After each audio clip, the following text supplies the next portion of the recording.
Art is powerful.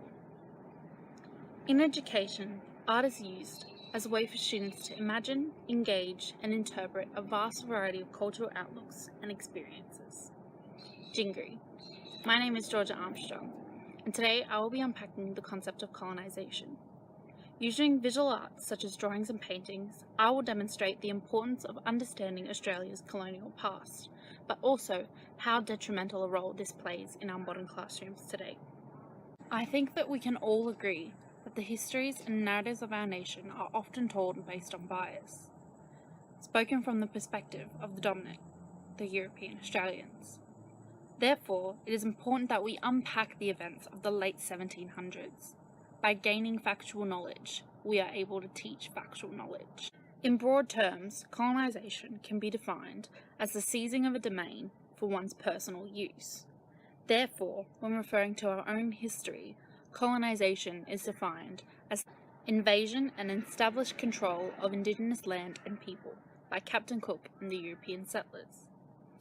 In many instances, the word colonisation, when referring to Australian history, is switched out for less confronting words such as discovery.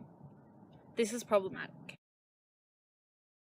As stated by Harrison and Selwood, regardless of your beliefs, it is important that when teaching the history of Australia, we place emphasis on the fact that Australia was not discovered. It was colonised. Indigenous communities were kept as slaves. Their children were taken from them. They were murdered, victims of genocide. Before the arrival of the early settlers, there was 260 distinct language groups, with 500 dialects, 300,000 people. However, as of 2016, the Indigenous population in Australia, the country that they own, makes up only 2.8% of the population. Take a second and think about that. Art is an integral aspect of Indigenous culture. It has been used as a way to communicate, as a form of grief, or a method of education. For generations after generations, Aboriginal and Torres Strait Islander Australians have used artistic methods to revitalise and reclaim their history, but also as a way of activating against the political struggle they still face in their own country. Liberating himself from categorisation, Gordon Bennett was an artist born in Monto, Queensland.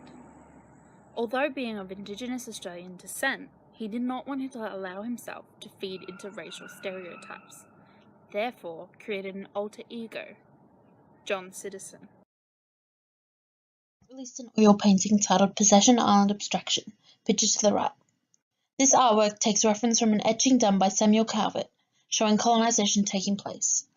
In the original painting, there is an Aboriginal man with a tray of glasses, and in the context of the time can be assumed to be taking his place in colonial Australia, a servant to the white men. As an Indigenous man and artist, Bennett adapted the image from a different perspective.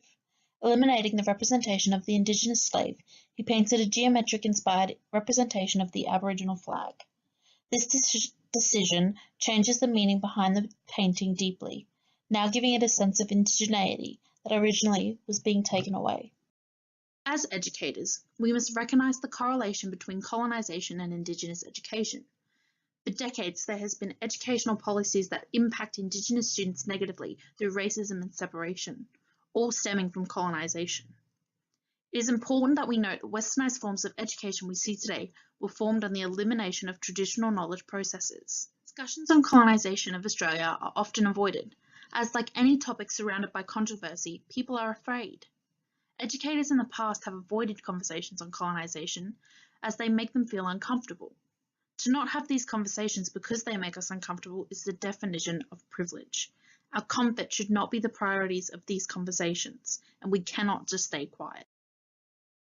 We as educators must ensure that we teach the history of our nation factually, and ensure that we are showing positive representations of Indigenous people to our Indigenous students. It is detrimental to the education of our Aboriginal and Torres Strait Islander students that we resolve the issues they may face in relation to racism and discrimination that still exists from colonisation. It is an obligation of us as educators that we attempt to make Indigenous knowledges, ideas, norms, values, but most importantly, people, more compatible with our school systems. As pre-service teachers, our goal should be to provide Indigenous students with equitable opportunities, but also support. These concepts were stripped from their ancestors during colonial Australia, and it's about time that they gain them back. Thank you for watching.